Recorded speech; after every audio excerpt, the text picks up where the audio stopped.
In today's video, I want to talk a little bit about how I ended up with Sorrento and kind of review our first year together. So I ended up finding his ad on Facebook because I was helping a friend look for her first horse. He was strikingly beautiful, so he did catch my eye, obviously because of that, but also the fact that he was an ex-bucking horse. I had always kind of wanted to try to retrain one, just because I am quite tall and they're a really good size. They have a lot of bone, but they're also very athletic. So you kind of get that draft cross with a little bit more energy and a little more athleticism. So he popped up on my Facebook and I read through his ad. His seller was very upfront and honest, which I really appreciated. She essentially said that she had purchased him from a trader and didn't realize that he was essentially unhandled. And when she picked him up, she quickly realized this. When I talked to her, she said he knew how to wear a halter and tie, as well as run into a trailer, but that was about the extent of his knowledge. So she ended up getting him home and started groundwork and all the basic handling with him and made pretty good progress. She did have to sedate him to have his feet done, but she was able to do essentially all of the groundwork, and she put a few rides on him as well. And then she said one day she got on him and her girth was a bit loose and the saddle slipped, so she stepped in her other stirrup to straighten it out and he just exploded bucking. And she knew right then and there that he was not a project that she felt like she could handle. So after that, she ended up sending him to a trainer, and she said it was difficult to find a trainer that would take him. So he ended up going to an Amish trainer who had him for 2 months. The first month, she said he went quite a bit backwards, kind of was, nervous and looky, not really easy to handle. Didn't do any riding that month, but the second month, he was able to ride him a few times, but he was still bucking. So she took him home and listed him for sale and was very honest and said pretty frankly that he may never be ridden. He may just always be a pasture pet. And personally, I was okay with that. I was pretty confident that I would be able to get him to be willing to try riding and kind of change his mindset about that and make it a positive experience. Because in the video that she sent me, I could see just how hard he was trying to be good. He was just very nervous and very scared. So I agreed to purchase him on Christmas Eve, and I lined up shipping and everything, and he ended up coming towards the end of January. He actually walked off the trailer quite well. He definitely, looked around, which was to be expected, but he wasn't crazy or super bothered, which I was very happy to see. He met the other horses, he got settled in, he had some hay, he met Rowan, and he really seemed like he had a nice mindset. The next day that I went out to work with him, I went out to catch him with a halter and lead rope, and he definitely thought about leaving and not letting me catch him. I didn't go directly up to him.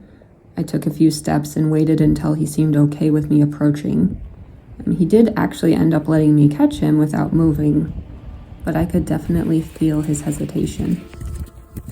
He got treats for being good, and after that, I never had an issue catching him. Our first about 2 weeks of working together, there would be some random different thing each time that would make him jump about 6 feet across the ground. So he was a bit flighty and he was very watchful.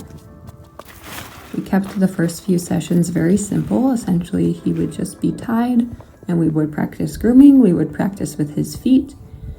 And up until coming to me, I think he had one trim, his last trim, that was not with sedation. But other than that, he had always been sedated for trims.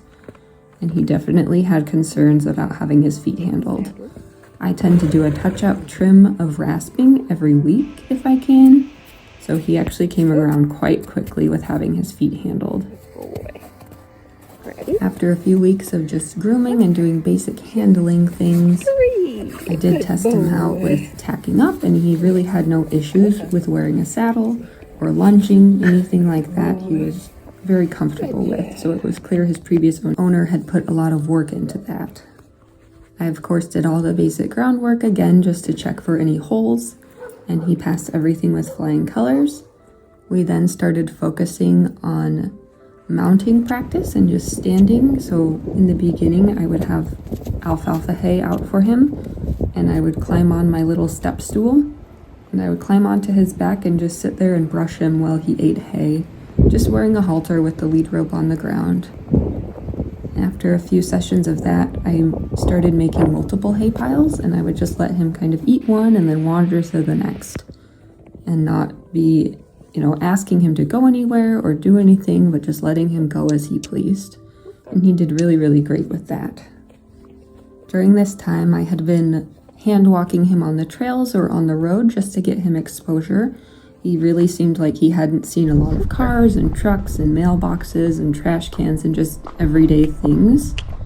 So I really wanted him to get that exposure before I started riding him. So I would basically take him on a hand walk either on the road or the trail, and then come back and sit on him and groom him while he ate hay. Once he was comfortable hand walking and didn't feel the need to power walk, I did have my sister pony us while she rode my other horse, Roman. At first, Sorrento was a little nervous and felt the need to stay super close to Roman, but he did settle out, which was great to see. After that, we started trail riding in a group with Roman and my sister or my husband riding, depending on who could come out with me. It wasn't long before I realized that Sorrento was a very confident, bold horse, and he really enjoyed leading. So I actually had him leading fairly early on.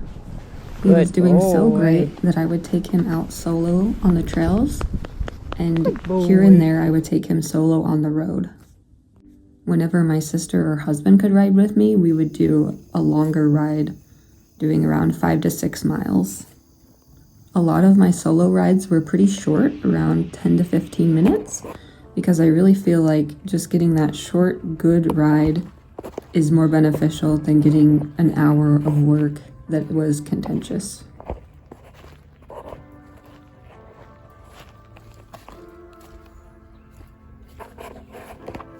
I was so happy to reach the 100 ride milestone with him and be able to tell his previous owner that he had not bucked once.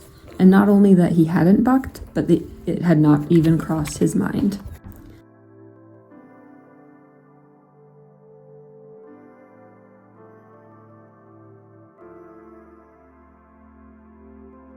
After a few months, I started working more on arena type of work. Where Sorrento is kept, there is not an arena, but there is a grass field, so we worked a little bit more on dressage type of work. He definitely was new to the idea of contact, and steering was a struggle at first. It still is a bit of a struggle, but he has made great progress. He also did not have a great halt. It took him 10 to 20 steps before he would actually stop, so he has made great improvements with that as well. One other thing I noticed when grooming was that when you groomed his stomach or girth area, he would flinch when you first touched it. So we did work a lot with that and turning that into a positive thing. We also did some TRT type of training with getting him comfortable with my hand on his flank and just feeling his own body essentially. With his feet kind of in the condition they were quite overgrown. His heels were very long. He had hoof wall detachment, essentially up half of his hoof in each hoof. And that, I think, caused a lot of discomfort throughout his whole body. So I noticed that he was very tight in his neck.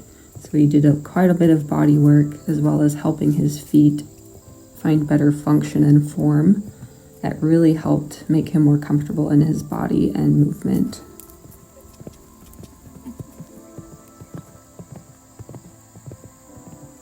This past fall, my friend flew out to visit, and we were able to trailer the horses to a beautiful trail system, and she was actually able to ride Sorrento and had a great time. I was so proud of him. Sorrento has come a really long way. He used to be very looky and very suspicious of people, and now he loves meeting new people, and he is so friendly. This coming year, I'm hoping to work more on dressage. I would like to learn how to jump, as that's not something that's in my current skill set, but I think Sorrento would really enjoy it. We will definitely be putting a strong focus on our flat work though, especially bending and improving our turns. I think one of our main goals of this summer will be to improve the canter and improve all the transitions. If you're interested in following along with our journey, please subscribe. If you have any questions for me, please post them in the comments and I will try to respond. Thank you so much for watching, and I hope you'll join me in the next one.